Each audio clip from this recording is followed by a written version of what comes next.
Namo Amitabha. So I'll start this morning with a quote from this beautiful book called The Fragrance of Light by an Australian Pure Land Buddhist, John Paraskevopoulos, who is a lovely man, and he writes really eloquently. This is a compilation of quotes from other people, but I'd really recommend his book, Call of the Infinite. It's one of my favourite Pure Land books. I'll put that in the chat later if anyone else is interested. And it's a very short quote. There is no heart far from Amida, but a covered bowl of water cannot reflect the moon. It's fine. Okay, you might just hear a little bit of chewing noises as Ralph chews his antler. Yeah, I know, there's only one, I'm afraid. So I'm just going to read it again. There is no heart far from Amida, but a covered bowl of water cannot reflect the moon. I love the imagery of that quote, that there's something very simple about a bowl of water and the moon is often in Buddhism a symbol of enlightenment, that the light of the moon is the love of the Buddha reaching us. And I love the idea of the heart of Amida, the heart of the personification of compassion and wisdom never being far from us, but it's us that somehow prevent ourselves from being able to receive it. And I was wondering about the covering of the bowl and what that might be, what that might look like for us as individuals. For me, any small thing that I become entranced by or transfixed by or worried about, or anything that I really want or anything that I really don't want, all of those things come between me and the Buddha, because they make my line of vision focus in on that thing. And while I'm looking at that thing, who knows what else could be happening around me? Who knows what I'm missing? I love that in the 12-step programs, one of the things they say is that you are always either taking a step. Oh, I know, Aiko, it's hard, isn't it? You're always either taking a step away from the Buddha or towards the Buddha or your higher power, that you can't stand still. I kind of love it and hate it because it kind of brings something home to me. This idea that whenever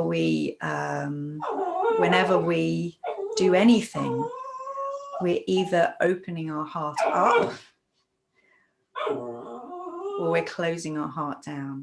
What's happening right now is that there is an object that Aiko is really intent on having, that Ralph is currently chewing. And for her, the whole world is the antler that she doesn't have. It's really hard.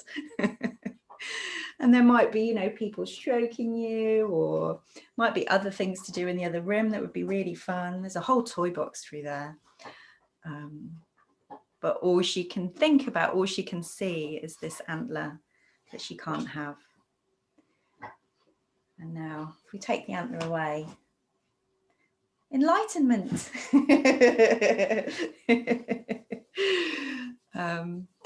And I guess that it's easy to talk about these things. It's easy to say, well, if you just didn't focus on the whatever, then you would be able to receive the marvels of Amida.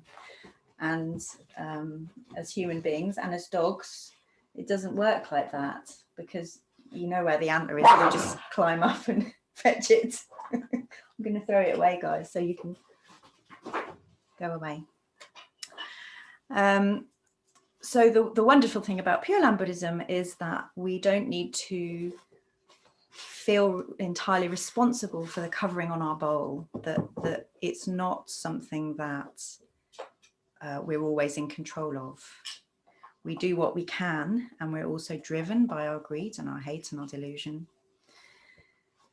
And what we can do is say the name of the Buddha. We can say Namo Amitabha, we can say Namo Amitabha, we can say Namo Amitabha, and we can trust that when we call out, we're asking for the Buddha's help. We're asking that the Buddha might shine a little bit harder on our covered bowl, and that maybe in that shining, I'm going to mix my metaphors now, that it's like the sun that shone on the coat of the person that began to take their coat off because they felt warm enough.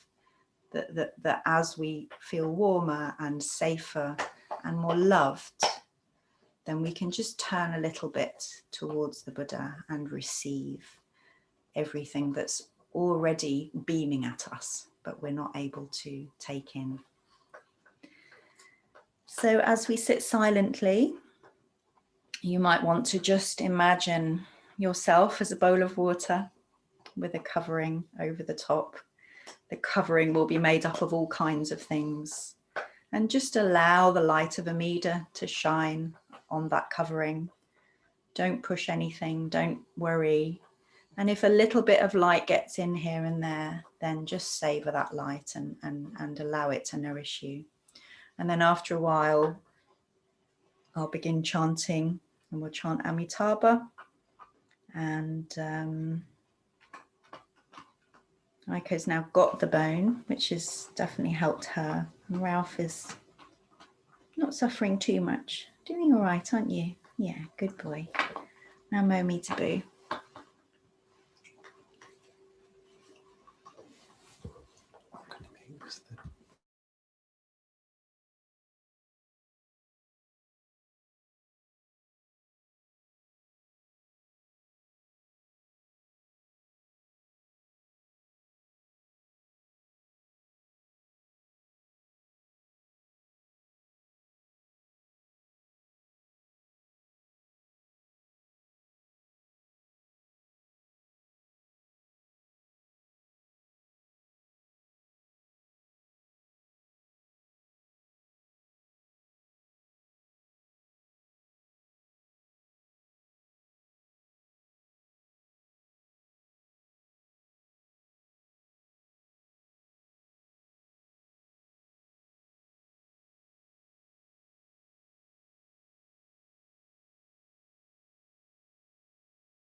Amitabha. Amitabha. Amitabha.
Amitabha.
So we'll now repeat the refuges and precepts. So if you could repeat after me. For refuge, I go to the Buddha. For refuge, I go to the Buddha. Namo Buddhaya. Namo Buddhaya. For refuge, I go to the Dharma. For refuge, I go to the Dharma. Namo Dharmaya. Namo Dhammaya. For refuge, I go to the Sangha. For refuge, I go to the Sangha. Namo Sanghaya. Namo Sanghaya. With faith in the three jewels, With faith in the three jewels, I pray that I may not take life. I pray that I may not take life. With faith in the three jewels, With faith in the three jewels, I pray that I may not steal. I pray that I may not steal. With faith in the three jewels, With faith in the three jewels, I pray that I may not fall into sexual misconduct. I pray that I may not fall into sexual misconduct. With faith in the three jewels, With faith in the three jewels, I pray that I may not fall into wrong speech. I pray that I may not fall into wrong speech. With faith in the three jewels, With faith in the three jewels, I pray that I may avoid intoxication. I pray that I may avoid intoxication. Innumerable are sentient beings. We vow to save them all. Inexhaustible are deluded passions. We vow to transform them all. Immeasurable are the Dharma teachings. We vow to master them all. Infinite is the Buddha's way.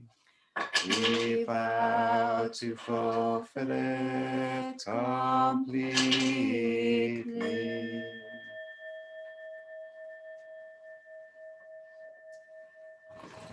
So we'll now stand and do prostrations. If you're able to go right down to the floor, then do. If not, then a bow or an internal bow is fine. And the chant is the Namo Amitabha chant.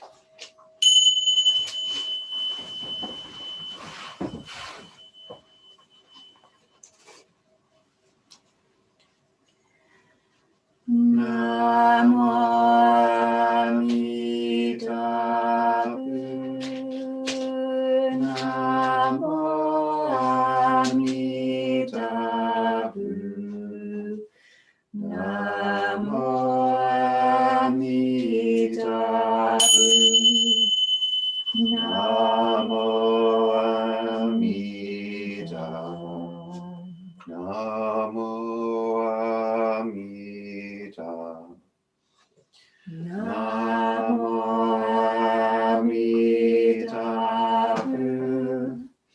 Namo Amitabha. Namo Amitabha. Namo Amitabha. Namo Amida. Namo Amida. Namo Amitabha. Namo Amitabha. Namo Amitabha. Namo Amida. Namo Amida. Namo Amitabha. Namo Amitabha. Namo Amitabha. Namo Amida.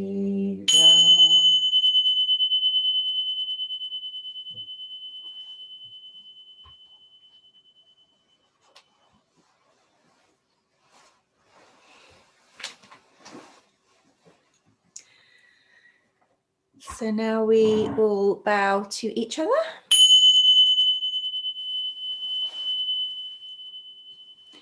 And bow to the Buddha, wherever the Buddha is in your room.